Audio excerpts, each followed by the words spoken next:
Il va de soi que la stabilité politique est d'une importance capitale pour les pays en voie de développement.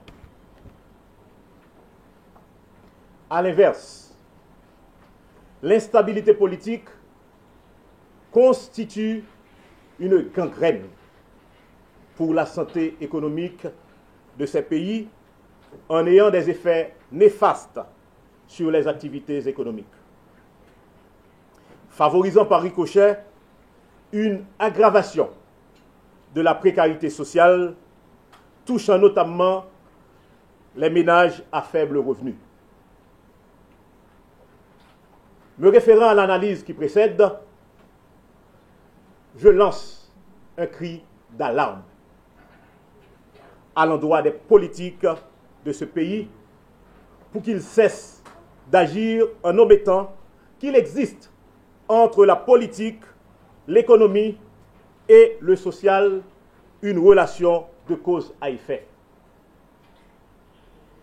Les luttes politiques fratricides ne font que basculer davantage nos citoyennes et citoyens dans la misère, tout en hypothéquant l'avenir des générations futures. Aujourd'hui, l'assistance sociale à l'endroit des ménages et des populations en situation alimentaire précaire est une obligation morale pour les pouvoirs publics par ces temps ô combien difficiles pour les Haïtiens. La crise politique que connaît le pays s'accompagne de retombées négatives, tant sur le plan économique que social. Les derniers chiffres publiés par la Coordination nationale de la sécurité alimentaire nous présentent un panorama socio-économique à l'échelle nationale grandement marqué par la faim, en faisant état de 3,7 millions d'Haïtiens, soit 35% de la population du pays, nécessitant une assistance alimentaire sur la période allant d'octobre 2019 à février 2020. Dans un tel contexte, mesdames et messieurs, le Fonds d'assistance économique et sociale, sur instruction du chef de l'État et du gouvernement de la République, se voit dans l'obligation d'intensifier ses interventions relatives à la lutte contre la faim dans le cadre de l'exécution du programme Corépet. À cet effet, du 4 octobre 2019 au 26 janvier 2020, le Fonds d'assistance économique et sociale a réalisé 34 opérations de cantines mobiles pour un total de 105 000 plats chauds distribués, précisément 3 000 lundi, 3 000 mercredi et 3 000 plats chauds le vendredi. Ça veut dire 3 opérations par semaine. Jusqu'à présent, le Fonds d'assistance économique et sociale, sur la période d'octobre, de 4 octobre au 26 janvier, a réalisé 105 000, a distribué 105 000 plats chauds.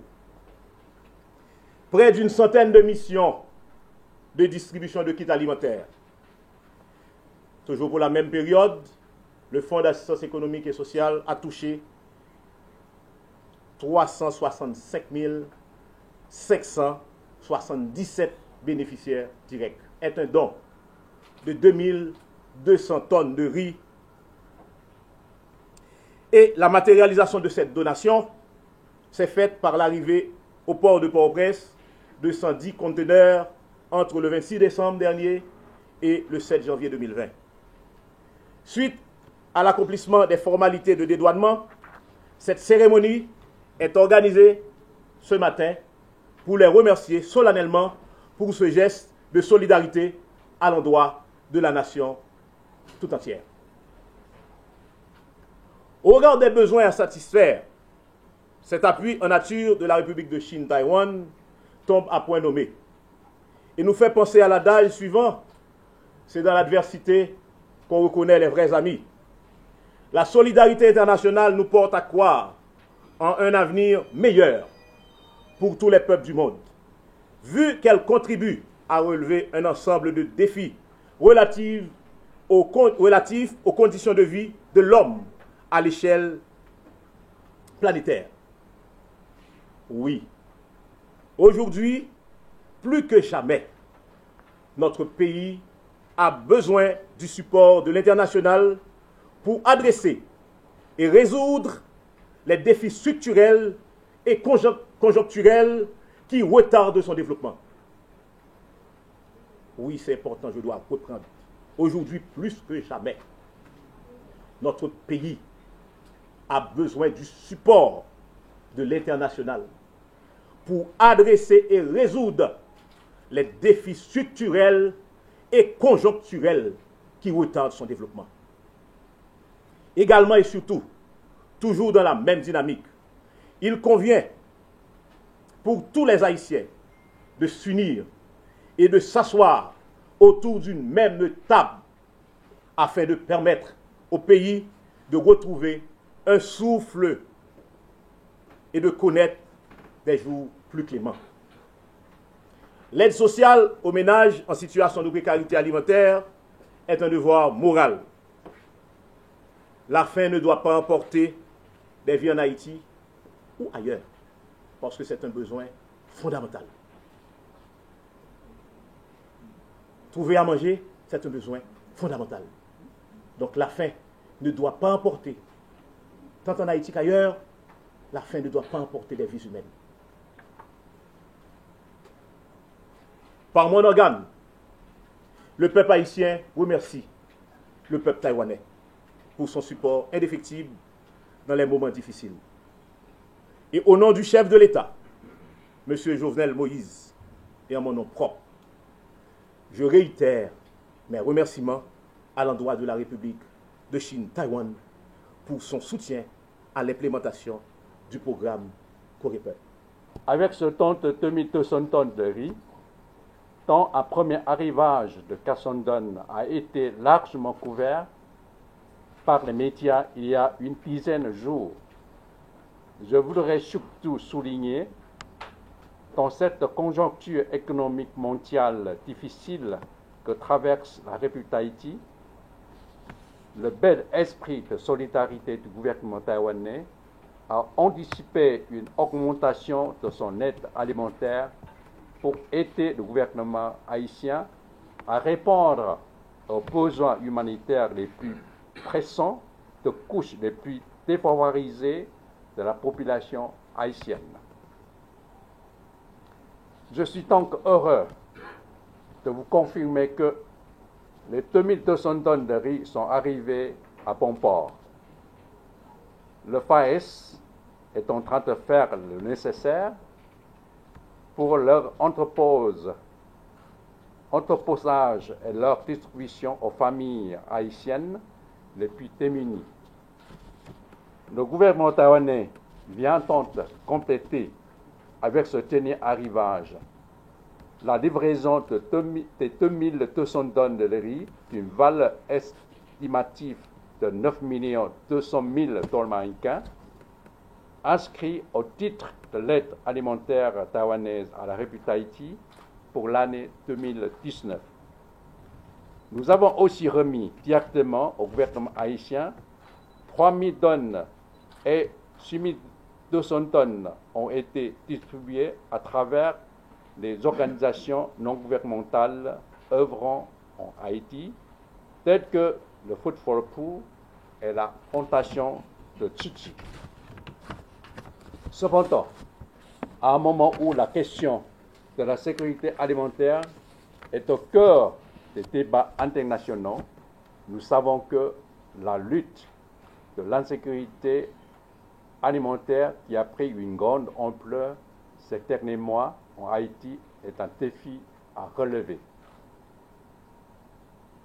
Il y a 10 jours, en effet, le 17 janvier dernier, le Programme alimentaire mondial a continué à tirer la sonnette d'alarme pour alerter la communauté internationale sur la crise alimentaire en Haïti. En réponse à l'appel de la communauté internationale, je voudrais réitérer ici l'engagement du gouvernement taïwanais à doubler son aide alimentaire en Haïti pour l'année 2020, avec un don total de 100 000 tonnes de riz, d'une valeur estimative de 21 100 000 de dollars américains, dont 13 000 tonnes seront mises à la disposition du gouvernement haïtien et 8 100 tonnes que distribueront Food for the Poor pour Haïti et la Fondation Tzu Chi. Le gouvernement taïwanais reste particulièrement préoccupé par l'ampleur des besoins de plus en plus grandissants à satisfaire pour faire face à ce grand défi de l'insécurité alimentaire. Probablement, et beaucoup de gens diraient pourquoi Haïti, pourquoi nous continuons de recevoir de l'assistance alimentaire, de l'aide, surtout quand nous savons que Haïti est un pays que nous aimons à le répéter, essentiellement agricole. Mais écoutez, et je crois que le directeur général l'a souligné tout à l'heure, un pays essentiellement agricole, un pays qui doit être en mesure d'atteindre cette capacité, c'est-à-dire l'autosuffisance alimentaire, doit être aussi un pays politiquement stable, doit être aussi un pays qui attire des investissements étrangers. Mais quand un pays continuellement, c'est-à-dire cette instabilité politique chronique, où on ne peut pas faire appel à aucun investissement étranger sérieux, pour même investir dans le domaine de l'agriculture, et ce serait très difficile d'atteindre ce niveau-là. Et les efforts du président de la République, notamment à travers la caravane de changement, qui ont été vraiment, je dirais, des efforts sabotés.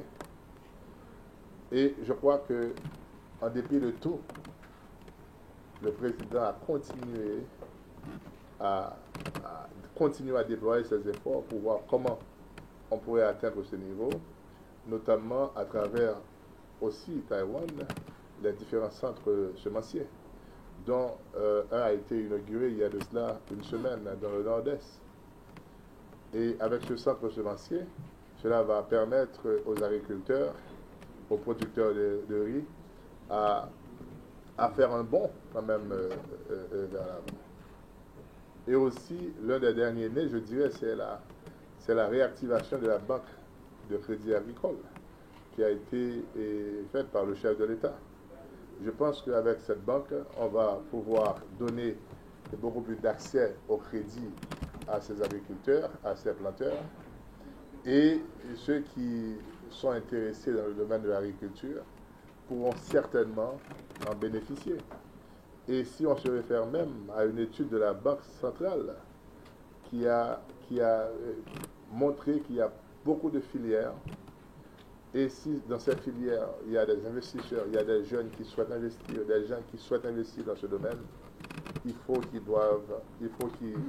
que la banque centrale, ou du moins la banque de crédit agricole, il faut que ces personnes, ces intéressés, puissent avoir accès à un crédit pour investir dans ce domaine. Les capacités sont là, les opportunités sont là, mais nous devons quand même les mettre en exergue et les mettre disponibles à ces concitoyens qui souhaitent investir dans ce domaine pour qu'au moins nous puissions arriver un jour à cette autosuffisance alimentaire. C'est un processus, certes, mais il faut qu'il y ait des conditions.